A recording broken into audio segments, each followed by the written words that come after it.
si Duterte pinayagan niya mangisda sa West Philippines yung China with the biggest fishing fleet. Kaya nga bumagsak yung fish catch ng mga mangingisda natin, umangal sila. Ang ginawa naman ng Administration Duterte, nag-import ng galunggong from China. Yung galunggong na kinuha ng China sa West Philippines, binibili natin. Atin yun eh. Si President Duterte nagpapagamit sa China. Talagang, ewan ko kung bakit nagpapagamit siya sa China. Sabi niya kasi, when he was president, sabi niya, hindi ako takot because I will be protected by China. Yung sinabi niya yun eh. So talagang ayaw ko bakit may utang loob siya kay President Xi Jinping, no?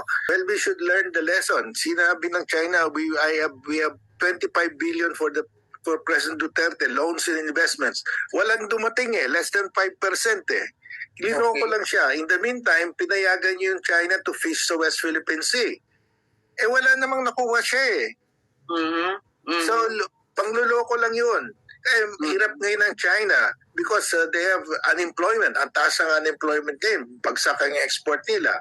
Yung kanilang road, yung Belt and Road Initiative nila, ang daming bangkarote ng mga borrowers nila along the way, no? So, I doubt if they will ever give us anything. Magpurmesa sila kasi promise is cheap. But to deliver the loan, mabigat yun.